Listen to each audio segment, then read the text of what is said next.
विज्ञान चैनल और आज हम पढ़ेंगे चैप्टर नंबर 7 साइंस का आपका क्लास 10th का कंट्रोल एंड कोऑर्डिनेशन। सबसे पहले बच्चों देखिए, सबसे पहले यदि आपको मेरे वीडियोस पसंद आए हैं तो प्लीज लाइक कीजिए, कमेंट करना ना भूलिए और सब्सक्राइब कीजिए।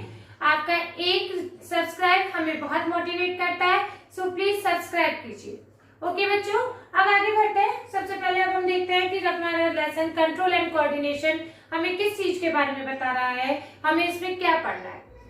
तो बच्चों आप देखते हैं, मैं बोल रही हूँ, आप सुन रहे हैं, ठीक है। यानी हमारी बॉडी में कुछ तो ऐसा कंट्रोल और कोऑर्डिनेशन हो रहा है कि मैं तुरंत बोलती जा रही हूँ और आप तुरंत समझते जा रहे हैं। 1 मिनट का भी अंतर नहीं है, 1 मिनट छोड़िए, 1 सेकंड भी जो मैं बोलती जा रही हूँ वो आप समझते जा रहे हैं, है ना। तो यानी कुछ हमारी बॉडी में अंदर वर्क कर रहा है ऐसा, ताकि हमारा कोऑर्डिनेट हो सके, सब कुछ कोऑर्डिनेशन में चल सके। तो वही सिस्टम अब हमें समझना है कि हमारी बॉडी किस तरीके से वर्क करती है। ओके बच्चों, तो यही देखना है the process of working of a body, the process of working of a body in a systematic manner, in a systematic manner. बच्चों ये देखिए, सिस्टमैटिक मैनर में हमारी बॉडी वर्क कर रही है। हमारा चलना, हमारा उठना, हमारा बैठना, आपने अभी लाइफ प्रोसेसेस हमारे पढ़े थे अभी, है ना, ठीक है, वो करते रहते हैं। हार्ट पंप करता रहता है, हार्ट बीट करता रहता है, एक्सक्रीटरी सिस्टम अपना काम करता रहता है, पर उनको कोई कंट्रोल भी तो करता होगा कि एक सिस्टमैटिक मैनर में, जैसे रेस्पिरेशन से उससे जा रहा है, हार्ट में जा रहा है, सब कुछ एक कंट्रोल मैनर में चलता है ना। तो इनको सब कुछ कोई कंट्रोल तो करता होगा। आपके तुरंत दिमाग में आ जाएगा कि हाँ, हमारा ब्रेन सब कुछ कंट्रोल करता है ना। तो वही हमें अब यहाँ पर पढ़ना है कि किस तरीके से हमारी बॉडी में ये पूरा कंट्रोल चल रहा है और किस तरीके से सारे बॉडी पार्ट्स एक दूसरे के कोऑर्डिनेशन में वर्क करते हैं। हमारी पूरी बॉडी एक टीम की तरह का वर्क करती है। तो ठीक है, तो the process of working of a body in a systematic manner, ठीक है। फिर यही कहा जा रहा है the whole body system are interconnected and work like a team. जैसे हम फैमिली होते हैं ना, पूरी फैमिली में ग्रैंड पेरेंट्स, पेरेंट्स, हमारे और चिल्ड्रन सब एक दूसरे के साथ कोऑर्डिनेट करते हैं, तभी हमारी फैमिली अच्छे से हर जिम्मेदारी को उठा पाती है ना। इसी तरीके से हमारी बॉडी के अंदर भी यही प्रोसेस चलते हैं। तो देखिए, कौन कंट्रोल कर रहा है, कौन कोऑर्डिनेट कर रहा है हमारी बॉडी में, इसके लिए होता है नर्वस सिस्टम। क्या होता है बच्चों? नर्वस सिस्टम होता है, ठीक है। ये nervous system 2 type, nervous system is made up of 2 type, central nervous system and peripheral nervous system. Okay, क्या है central nervous system and peripheral nervous system? इसको हम in short CNS and PNS कहा जाता है, ठीक है। central nervous system किससे मिलकर बना होता है? brain and spinal cord। आप जानते हैं बच्चों, स्पाइनल कॉर्ड हमारी बॉडी का मेन पार्ट होता है। यदि स्पाइनल कॉर्ड में ब्रेक हो जाता है तो देखिए हम बेड पे आ जाते हैं। स्पाइनल कॉर्ड बहुत मेन पार्ट है हमारी बॉडी का। तो ये मिलकर ब्रेन और स्पाइनल कॉर्ड हमारा मिलकर क्या बना रहे हैं? Central nervous system. बच्चों, स्पाइनल कॉर्ड और वर्टिब्रल कॉलम अलग होता है। स्पाइनल कॉर्ड वर्टिब्रल कॉलम के अंदर सेफ रहती है, वर्टिब्रल कॉलम उसको गार्ड करता है। ओके, ठीक है। और ये पेरिफेरल नर्वस सिस्टम जो स्पाइनल कॉर्ड के चारों तरफ हमारा नर्व से जो बना सिस्टम है, पूरी बॉडी को जो शेप भी दे रहा है, उसे हम क्या कह रहे हैं? Peripheral nervous system. ओके, अब हमें यहाँ पर देखना है, हमें ये नहीं पढ़ना है 10th क्लास में, हमें पढ़ना है सेंट्रल नर्वस सिस्टम। बहुत छोटा छोटा सा है आपके सिलेबस में, ठीक है। ब्रेन पढ़ना है and spinal cord. Spinal cord के बारे में भी ज्यादा नहीं पढ़ना है, ठीक है। ब्रेन से निकलने वाली जो नर्व्स होती है, जो ब्रेन से निकलती है नर्व्स, उन्हें हम कहते हैं क्रेनियल नर्व्स। क्या कहते हैं बच्चों? Cranial nerves. और जो स्पाइनल कॉर्ड से नर्व्स निकलती हैं उन्हें हम कहते हैं स्पाइनल नर्व्स। क्या कहते हैं? स्पाइनल नर्व्स, ठीक है। क्या कह रहे हैं? ब्रेन से निकलने वाली नर्व्स को तो क्रेनियल नर्व्स, और स्पाइनल कॉर्ड से निकलने वाली नर्व्स को हम कह रहे हैं स्पाइनल नर्व्स। अब ठीक है, नर्व्स पढ़ ली कि भाई इनसे निकलने वाली नर्व्स को कहते हैं नर्व्स कहते हैं, ठीक है। अब ये नर्व्स होती क्या है ना, कि ये कैसे इम्पल्स को आगे पूरा कंडक्ट करती हैं, यही अब हमें देखना है। Nervous system made up of nerves, ठीक है, आपने देख लिया सारे ये इन शॉर्ट सारा। जब हम लास्ट तक आ गए हैं तो ये किससे बन रही है, नर्व से बन रही है। अब ये नर्व्स किससे बन रहे हैं, न्यूरॉन से, यानी हमारे नर्वस सिस्टम की सबसे जो यूनिट हो गई वो कौन सी हुई, न्यूरॉन। किससे बन रहे हैं, न्यूरॉन बन रहे हैं, जो हमारी बॉडी में इम्पल्सेस को कंडक्ट करती हैं। इम्पल्सेस क्या होते हैं बच्चों, मैसेजेस। जैसे हम खा रहे हैं, अभी हम बोल रहे हैं, हम चल रहे हैं, तो हमारी बॉडी में जो ये पूरे मैसेजेस इम्पल्सेस उन्हें कहते हैं, ब्रेन तक पहुंचाती हैं, वो कौन होती हैं, नर्व्स होती है। ठीक है बच्चों, और ये नर्व्स किससे बने होते हैं, न्यूरॉन से बने होते हैं। तो अब हमें बच्चों यही देखना है कि ये जो नर्व्स न्यूरॉन से बने होते हैं, ये न्यूरॉन्स इम्पल्सेस को कैसे हमारी बॉडी में कंडक्ट करते हैं। ठीक है, यानी हमारी बॉडी में मैसेजेस को ब्रेन तक कैसे पहुंचाया जाता है, यही हमें देखना है और इनकी स्ट्रक्चर देखनी है। तो देखिए ये एक न्यूरॉन का मैंने स्ट्रक्चर बनाया हुआ है। यहाँ पर आपको कुछ नहीं करना है, ये उल्टे ऐसे सी जोड़ देने हैं और इस तरीके से ये बनाना है। देखिए मैंने ड्रॉ किया हुआ है, तो ये न्यूक्लियस है इसके, ये सेल बॉडी है, ये जो इनमें ये निकले हुए हैं इन्हें हम कहते हैं dendrites. This is the main part of the neuron, dendrites. ठीक है बच्चों, डेंड्राइट्स हुए। ये आगे एक स्ट्रक्चर, ये तो यहाँ पर देखिए बहुत बड़ा सा स्ट्रक्चर है, आगे सिर्फ एक इलांगेटेड ट्यूब में बदल जाता है, इसे हम क्या कह रहे हैं, एक्सॉन। न्यूरॉन के हमारे 3 पार्ट्स है बच्चों, डेंड्राइट्स है, एक्सॉन है और ये नर्व एंडिंग है। ठीक है, 3 पार्ट्स में डिवाइडेड है, डेंड्राइट्स है, एक्सॉन्स है एंड नर्व एंडिंग है। ठीक है, ये एक्सॉन में जा रहा है, एक्सॉन से फिर ये नर्व एंडिंग में इनका एंड हो जाता है। ठीक है, फिर दूसरा न्यूरॉन स्टार्ट हो जाता है। तो जब हमें कोई भी सिग्नल हमें मिलता है या हमें कोई इम्पल्स मिलता है, तो रिसेप्टर्स ये रिसीव करते हैं। कौन रिसीव करते हैं, डेंड्राइट्स मैसेज को रिसीव करते हैं। ठीक है बच्चों, ये रिसीव करते हैं सिग्नल्स। कैसे रिसीव करते हैं, केमिकल फॉर्म में, यानी ये सिग्नल्स को केमिकली रिसीव करते हैं और फिर ये केमिकल सिग्नल अंदर यहाँ पर आकर इलेक्ट्रिकल सिग्नल में कन्वर्ट हो जाते हैं।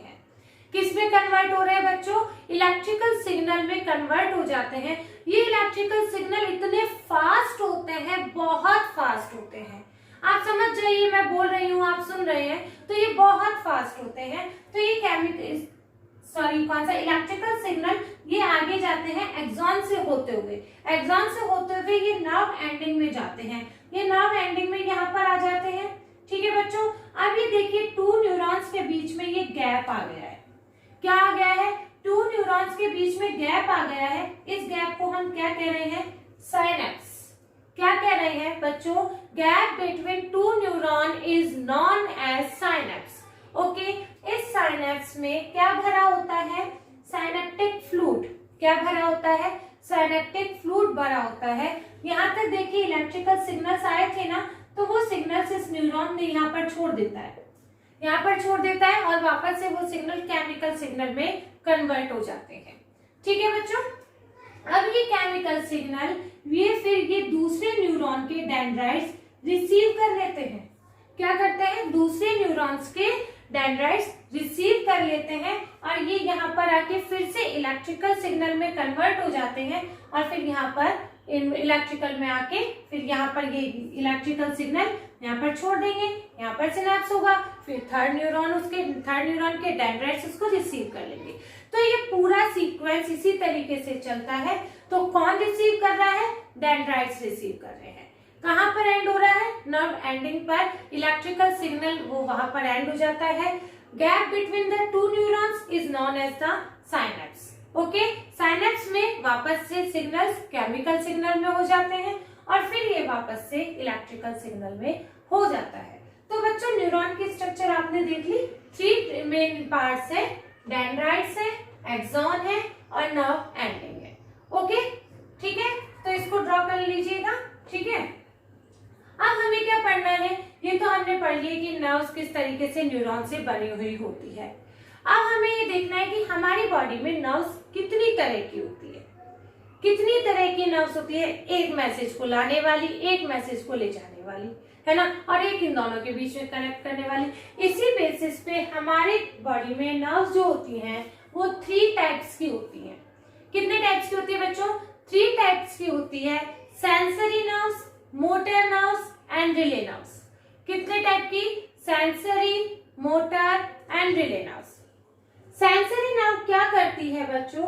Carry impulses from sense organs to brain. बच्चों सेंसरी क्या होती है? जैसे मान लीजिए हमने किसी भी चीज को यहाँ टच किया, किसी भी चीज को टच करके हमको क्या फीलिंग होती है, वो भी तो हमारे ब्रेन तक जाएगी कि वो हार्ड है, सॉफ्ट है, गर्म है, ठंडा है, कुछ भी तो टच किया। तो यहाँ पर हमारे रिसेप्टर्स होते हैं, लाइक यहाँ थिग्मोसिट रिसेप्टर होते हैं, जो स्किन में रिसेप्टर्स होते हैं उनको थिग्मोसिट रिसेप्टर हम कहते हैं, ठीक है। तो यहाँ पर हमने रिसेप्ट किया तो क्या हुआ, है ना, यहाँ से बॉडी में जाते हैं। ये सेंसरी नर्व्स होती हैं, यहाँ पर सेंसरी नर्व्स होती हैं। वो सेंसरी नर्व्स हमारी बॉडी में सेंस जहां से टच करते हैं, यानी रिसेप्ट करते हैं, वो रिसेप्टर होते हैं। तो वो इम्पल्सेस सेंस ऑर्गन से पूरे हमारे ब्रेन तक जो नर्व्स लेके जाती हैं उन्हें हम सेंसरी नर्व्स कहते हैं, ठीक है। अब ये ब्रेन तक हमारे पहुंच गई कि ठीक है, इस चीज को हमने टच किया है, अब हमको उसको क्या फील कराना है, ब्रेन ही तो बता रहा है ना हमें कि वो क्या फील कराना है। तो उनको भी, उस मैसेज को भी लाने के लिए एक नर्व होगी, ठीक है। तो वो नर्व होती है मोटर नर्व। कौन सी नर्व होती है बच्चों? मोटर नर्व, यानी bring messages from brain to sense organs. Bring messages from brain to sense organs, ठीक है बच्चों। ये टच किया हमने तो यहाँ से सेंसरी नर्व ने अपना वो किया, उन्होंने ऑर्गन्स ने रिसीव किए सिग्नल्स, और ये ऐसे यहाँ पर हमारी बॉडी में सेंसरी नर्व्स हैं जिन्होंने हमारे ब्रेन तक ये मैसेज पहुंचा दिया। अब ब्रेन ने ये बता दिया कि वो क्या है, और वो मैसेज मोटर नर्व्स के थ्रू हमारे सेंस ऑर्गन्स तक वो मैसेज आ गया, ठीक है। अब यहाँ पर क्या हो रहा है, सेंसरी नर्व्स और मोटर नर्व्स को कनेक्ट करने के लिए एक और नर्व है, उसे हम क्या कह रहे हैं? Relay nerve. उसे हम क्या कह रहे हैं? Relay nerve. जो सेंसरी एंड मोटर नर्व को कनेक्ट कर रही हैं उन्हें हम कहते हैं रिले नर्व, ठीक है बच्चों, समझ में आया? Sensory nerve, motor nerve and relay nerve. ये अभी रिफ्लेक्सिंग आर्क जो आएगा, रिफ्लेक्सिंग एक्शन जो आएगा उसमें बहुत इंपॉर्टेंट है, तो समझ लीजिए। सेंसरी जो सेंस ऑर्गन से लेके जाएगी, मोटर जो ब्रेन से लाएगी, और रिले जो दोनों को कनेक्ट करेगी। अब जो आपका नेक्स्ट टॉपिक है आपकी बुक में, टेक्स्ट बुक में जो है, वो है रिफ्लेक्स एक्शन। बच्चों ये आपने शुरू से थोड़ा बहुत इसका आइडिया होता होगा कि रिफ्लेक्स एक्शन क्या होता है। देखिए हर चीज का, किसी भी चीज को हमने बहुत गर्म चीज को एकदम से हाथ लगा लिया तो हम तुरंत पीछे हट जाते हैं। इतना थोड़ी ना होता है कि वो ब्रेन पहले सोचेगा फिर हमें बताएगा ये तो बहुत गर्म है, हम एकदम से पीछे हट जाते हैं कि तो बहुत एकदम से ऐसे करने लग जाते हैं ना, पर 1 सेकंड में हम वो हाथ हटा लेते हैं। हमारे हाथ में कोई सुई चुभ देता है तो जो 1 सेकंड का, सेकंड से भी बहुत मिनट का, देखिए एहसास हमें बाद में होता है, पर चुभ जाती है तो हम तुरंत हटा लेते हैं। उस एक्शन को हम क्या कहते हैं? Reflex action. क्या कहते हैं बच्चों? Reflex action. ये रिफ्लेक्स एक्शन क्या होता है? देखिए बच्चों, हर मैसेज हमारा ब्रेन तक जाता है, आप जानते हैं, हम यहाँ पर भी पढ़ रहे हैं, हर मैसेज हमारा ब्रेन तक जाता है। पर ये जो हमारी ये जो सिचुएशन होती है कि इमीडिएट सडन सिचुएशंस होती हैं, है ना, जो अचानक से हमारे सामने आ जाती है, इनके मैसेजेस ब्रेन तक तो बाद में जाती है। स्पाइनल कॉर्ड ही इनको अपना मतलब काम खत्म कर देती है कि भैया ब्रेन तक जाने का टाइम नहीं है हमारे पास। स्पाइनल कॉर्ड ही मैसेज को कर देती है, तुरंत अपना हाथ हटा लो, है ना। तो वो मैसेज ब्रेन तक तो बाद में जाएगा तो सही, ब्रेन तक बाद में जाएगा। स्पाइनल कॉर्ड उसका पहले ही रिएक्शन दिखा देती है। तो यही हमको ये देखना है। देखो रिफ्लेक्स एक्शन पहले तो होता क्या है? इट इज अ क्विक, बहुत क्विक होता है, आपको पता है, sudden and immediate response of the body to a stimulus. Stimulus मतलब जो एनवायरमेंट में अचानक से हमारे साथ हो गया है वो एक्शन और उसका रिएक्शन, है ना। तो यही है कि हमारा क्विक सडन जो इमीडिएट एक्शन होता है उसे हम कहते हैं रिफ्लेक्स एक्शन, ठीक है। अब ये रिफ्लेक्स एक्शन कैसे होता है, वो उस क्या क्या पार्ट होता है उसका देखिए बच्चों, एक एग्जांपल होता है। जैसे मान लीजिए हमारी फैमिली है, फैमिली में पापा है, मम्मी है और बच्चे लोग हैं, ठीक है। तो क्या होता है देखिए, मतलब पापा को आप कंपेयर कीजिए ब्रेन से और मम्मा को आप कंपेयर कीजिए स्पाइनल कॉर्ड से। तो जैसे हमारी सारी मतलब सारे डिसीजन जो होते हैं वो होते हैं पापा लेते हैं, है ना। तो वो तो ब्रेन हो गया, ठीक है। और डिसीजन पापा के पास जाने चाहिए, पापा ही बताते हैं। आप ये कहोगे कि मम्मा आज मुझे लैपटॉप चाहिए, तो मैं भी तो पहले पापा से कहूंगी ना कि बच्चों को आज लैपटॉप चाहिए, तो वो कहेंगे ठीक है दिला देंगे। तो मैं भी आपसे कहूंगी दिला देंगे। तो मैं तो स्पाइनल कॉर्ड, मैंने स्पाइनल कॉर्ड से मैसेज को डिलीवर किया ब्रेन तक यानी पापा तक, ठीक है। अब मान लीजिए आपके स्कूल में कोई भी चोट हो जाती है, आपके साथ कुछ भी चोट लग जाती है, ठीक है। आपके टीचर्स ने मुझे फोन किया अचानक से, आपकी मम्मा को ही फोन करेंगे ना, इमरजेंसी में मम्मा ही काम आती है ना। तो मम्मा को फोन करेंगे आपके, तो मम्मा को फोन करेंगे कि आपके बच्चे को चोट लगी है, तो मम्मा पहले पापा को थोड़ी ना बताएगी, मम्मा तुरंत ही पहले भागी आएगी आपको देखने के लिए, है ना। शाम को बताएगी पापा को कि आज ऐसे ऐसे हुआ था। ऐसे थोड़ी ना होगा कि पहले पापा को फोन करेगी, सुनो आज अपने बेटे की लग गई है तो आप स्कूल पहुंचो, उसके बाद में पहुंचूंगी। नहीं, वो फोन करने पे तुरंत ही पहले खुद भाग आएगी आपके लिए। तो यही काम हमारी बॉडी में भी हो रहा है। यदि हम किसी भी चीज को टच करते हैं तो स्पाइनल कॉर्ड अपने आप ही अपने आप ही वो सारा काम कर देती है, ठीक है। मैसेज वो देता है पर वो बाद में देती है, ब्रेन को पहले अपने आप काम कर देती है। तो ये रिफ्लेक्स एक्शन जो होता है वो स्पाइनल कॉर्ड पे ही खत्म हो जाता है, ठीक है। अब ये जो होता है जो रिफ्लेक्स एक्शन का पूरा पार्ट कि कैसे हमने मैसेज को रिसीव किया, कैसे हमने उसका रिएक्शन किया, उसके जो पूरा पार्ट होता है उसको हम क्या कह रहे हैं, रिफ्लेक्स आर्क। क्या कहते हैं बच्चों, reflex arc. The total part covered in reflex action is known as the reflex arc. Okay, अब ये देखो, ये एक डायग्राम दिया गया है जो आपकी बुक में दिया गया है, ये मैंने इसको शॉर्ट उसमें बता दिया है। तो देखते हैं, ये स्पाइनल कॉर्ड है बच्चों। स्पाइनल कॉर्ड को ऐसे कट करके उसका ये वाला हिस्सा दिखाया गया है, कुछ नहीं है ऐसा डरावना सा नहीं है कुछ भी, ये स्पाइनल कॉर्ड है। ओके, तो स्पाइनल कॉर्ड में देखिए, स्पाइनल कॉर्ड, ये spinal cord central nervous system का पार्ट है, ये आपको पता है। ओके, यहां से ये देखिए, ये बिल्कुल हॉट है, ये हॉट पेन है। ओके, ठीक है, आपने इसको टच कर लिया तो हमारे, मैंने बताया आपको स्किन में हमारे केमोरिसेप्टर्स होते हैं जिन्होंने इसको रिसीव कर लिया सिग्नल्स को। तो यहाँ स्किन में रिसेप्टर्स हैं, उन्होंने रिसीव किया। और आपको मैंने बताया सेंस ऑर्गन से फिर एक नर्व्स जाती है, सेंसरी नर्व्स। ओके, ठीक है, ये सेंसरी नर्व्स इस इंपल्स को ये ऐसे ऐसे ले गई और स्पाइनल कॉर्ड पे ले गई, ठीक है। सेंसरी नर्व्स में और मोटर नर्व्स के बीच में कौन सी होती है, relay nerves. Okay, relay nerves होती है, रिले नर्व्स कह लीजिए, रिले न्यूरॉन कह लीजिए। ओके, ये रिले न्यूरॉन, इन्होंने यह मैसेज पास किया, रिले न्यूरॉन ने मोटर नर्व्स को, ठीक है, मोटर नर्व्स को दे दिया। और ये मोटर नर्व्स अपने स्पाइनल कॉर्ड से वापस यहाँ तक सेंस ऑर्गन्स तक मैसेज को ले आई है। ये इफेक्टर है यानी मसल्स है, जो मसल्स तुरंत अपने हाथ को पीछे हटा लेती है। तो यही पार्ट ये पूरा क्या कहलाता है, रिफ्लेक्स आर्क। देखिए बच्चों, रिसीव किए सिग्नल हैंड ने यानी हमारी स्किन ने और उसको दे दिए सेंसरी नर्व्स को।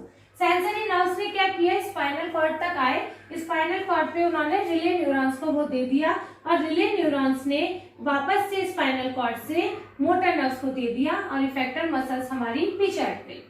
ओके, अब ये मैसेज जाता है पर बाद में जाता है ब्रेन को जाता है, ठीक है। यही इसको हम यदि सिंपल उसमें करें तो ऐसे ही होगा, स्टिमुलस मतलब जो अचानक से सडन हो गया बाहर आके हमारे एनवायरनमेंट में सडन हो गया, उसका रिएक्शन दिखाना होता है, तो वो स्टिमुलस हो गया है। स्टिमुलस को रिसेप्टर ने रिसीव किया और सेंसरी न्यूरॉन्स उसको कहाँ ले आए बच्चों, स्पाइनल कॉर्ड में ले आए। स्पाइनल कॉर्ड से फिर यहाँ पर मोटर न्यूरॉन में आ गया और मोटर न्यूरॉन से इफेक्टर में आ गया, ठीक है, और ये ब्रेन आ गया। आप यदि रिफ्लेक्शन आर्क को ऐसे भी लिखे आएंगे, यदि डायग्राम नहीं बनता है ऐसे भी लिखे आएंगे तो भी आपको फुल नंबर मिलेंगे। ओके बच्चों, इसको ऐसे आप यदि याद रखेंगे तो आपको बहुत सिंपल वर्ड्स में ये याद हो जाएगा। इसमें से क्वेश्चन जरूर आता है। रिफ्लेक्स एक्शन बच्चे शुरू से पढ़ते हैं, छोटी क्लासेस में भी आपने पढ़ा होगा, है ना, पढ़ा होगा क्या, पढ़ा है, सुई चुभने का एग्जाम्पल आप लोगों ने पढ़ा है। है ना। तो ये रिफ्लेक्स एक्शन और रिफ्लेक्स आर्क का क्वेश्चन जरूर आता है। इसको बहुत सिंपल है, कुछ भी नहीं है, ये जो नर्व्स आपको याद हो गई तो ये पूरा रिफ्लेक्स एक्शन भी याद हो जाएगा। अब बच्चों जो नेक्स्ट टॉपिक है हम हमारी बुक में जो है ह्यूमन ब्रेन। बच्चों आपको पता है सेंट्रल नर्वस सिस्टम के आपको दो ही मेन पार्ट पता है, स्पाइनल कॉर्ड एंड ब्रेन। तो ब्रेन के बारे में ये अब हम हमको पढ़ना है। ब्रेन का देखिए ये स्ट्रक्चर है, ठीक है, ये डायग्राम जो सेम आपकी टेक्स्ट बुक में है वही मैंने यहाँ पर ड्रॉ किया है। इसको देख लेते हैं एक बार हम। बच्चा देखो ब्रेन थ्री उसमें डिवाइड होता है। ब्रेन के 3 पार्ट्स होते हैं, fore brain, mid brain and hide brain. कौन से बच्चों? Fore brain, mid brain and hide brain, है ना। फोर ब्रेन में देखिए अभी हम इनका पूरा पार्ट पढ़ेंगे तभी इसको आपको डायग्राम अच्छे से समझ में आएगा कि क्या क्या होता है। सबसे पहले देख लेते हैं कि ब्रेन किस तरीके से हमारी बॉडी में कवर होता है ना। आपको पता है बच्चों ब्रेन हमारी बॉडी का main controlling centre of the body. Brain is the main controlling centre of our body, it controls everything, okay, है ना। तो ये मेन कंट्रोलिंग सेंटर होता है, कौन होता है? ब्रेन होता है। ब्रेन बच्चों एक कैविटी में, ब्रेन है, ब्रेन एक कैविटी में, जैसे स्पाइनल कॉर्ड वर्टिब्रल कॉलम में वो रहता है, सेफ रहता है, वैसे ही ब्रेन में भी एक कैविटी में रहता है। उसको हम क्या कहते हैं? क्रेनियम और स्कल। स्कल आपने नाम बहुत सुना होगा ना, तो उसी को हम क्या कह रहे हैं? स्कल। ये बच्चों देखो ये जो पूरी एक कैविटी है उसको हम क्या कह रहे हैं? क्रेनियम या स्कल, ठीक है। Surrounded by body box known as cranium, मतलब ब्रेन जो ये कह रहे हैं कि ये स्कल की तो कैविटी है और ये स्कल भी किससे सराउंडेड बाय है? क्रेनियम से, okay. Covered with membrane meninges, ठीक है। फिर ये ब्रेन में बहुत सारी मेम्ब्रेन्स होती हैं, यहाँ पर ये बहुत सारी मेम्ब्रेन्स होती हैं, उनको हम क्या कहते हैं? मेनिंजेस, ठीक है। ब्रेन बच्चों ऐसे नहीं है, यदि हमारे ऐसे तो फिर हम कहीं पर भी गिरेंगे तो ब्रेन में चोट लग जाएगी, और आपको पता है कि कितना मेन पार्ट है, कितना सेंसिटिव पार्ट है, इसलिए ये बहुत चीजों से कवर्ड रहता है। तो सबसे पहले देखा मेम्ब्रेन, फिर स्कल, फिर क्रेनियम, है ना। अब इन मेम्ब्रेन्स के बीच में और ब्रेन में जहां पर भी वैकेंट स्पेसेस होते हैं, क्या होता है? मेम्ब्रेन्स के बीच में और वैकेंट स्पेसेस में क्या भरा होता है? एक फ्लूइड भरा होता है जिसे हम कहते हैं सेरिब्रोस्पाइनल फ्लूइड। क्या कहते हैं बच्चों? सेरिब्रोस्पाइनल फ्लूइड, ठीक है। तो इस तरीके से आपने देखा brain divided into 3 parts, fore brain, mid brain and hind brain, ठीक है। मेन कंट्रोलिंग सेंटर है, आपको पता है सबसे ज्यादा कंट्रोल कौन करता है? हमारा ब्रेन ही करता है। फिर एक कैविटी में रहता है, उसको स्कल कहते हैं। स्कल किससे कवर्ड होता है? क्रेनियम से, और इसमें मेम्ब्रेन्स होती है, मेम्ब्रेन्स को क्या कह रहे हैं? मेनिंजेस कह रहे हैं, ओके। और इन सब के बीच में क्या भरा होता है? सेरिब्रोस्पाइनल फ्लूइड भरा रहता है।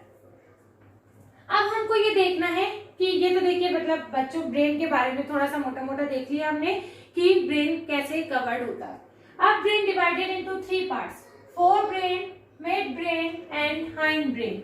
देखिए बच्चों ये जो है पार्ट फोर ब्रेन, यहाँ से यहाँ तक का जो ये कॉम्प्लेक्स का पार्ट है ना, उल्टा सी ब्लैक कलर का, ये जो पूरा ब्लैक कलर का पार्ट है वो क्या है? Fore brain. मिड ब्रेन जो ये रेड कलर का पार्ट है ना, मिड ब्रेन आता है। ये जो रेड कलर का पार्ट है वो क्या है? Mid brain. और हाइंड ब्रेन जो ये ब्लू वाला पार्ट है वो है हाइंड ब्रेन। देखिए ये tree like structure, cerebellum, pons, medulla, tree like structure, cerebellum. Main difference between cerebrum and cerebellum. Cerebrum is the part of the forebrain and cerebellum is the part of the hindbrain. ठीक है बच्चों, तो आपने देखा। अब सबसे पहले इनके अलग अलग फंक्शंस देख लेते हैं। हमने देख लिया fore brain, mid brain and hind brain. Fore brain का एक मेन पार्ट होता है जिसे हम कहते हैं सेरिब्रम। सेरिब्रम इसे कहते हैं, और मोस्ट कॉम्प्लेक्स पार्ट होता है ये ब्रेन का। क्या होता है? मोस्ट कॉम्प्लेक्स पार्ट है हमारे ब्रेन का, फोर ब्रेन का, सेरिब्रम। इसे क्या है? ये thinking part of a brain. Brain का हमारा थिंकिंग पार्ट कौन है? सेरिब्रम। कौन है? Cerebrum. Control the voluntary action. बच्चों वॉल्यूंटरी एक्शंस क्या होते हैं? हम चल रहे हैं, हम खा रहे हैं, हम पी रहे हैं, मैं लिख रही हूँ, मैं पढ़ा रही हूँ, these all are voluntary actions, जो हम अपनी इच्छा से, अपनी विल पावर से कर रहे हैं। हम बंद कर सकते हैं, मैं अभी पढ़ाना बंद कर सकती हूँ, है ना, मैं अभी चलना बंद कर सकती हूँ, मैं खड़ी हूँ, मैं बैठना चाहती हूँ, मैं बैठ सकती हूँ। हम अपनी मर्जी से अपने ये एक्शंस कर रहे हैं, तो उनको हम क्या कह रहे हैं, वॉलेंटरी एक्शंस। ठीक है, तो वॉलेंटरी एक्शंस को कौन कंट्रोल कर रहा है बच्चों, फोर ब्रेन।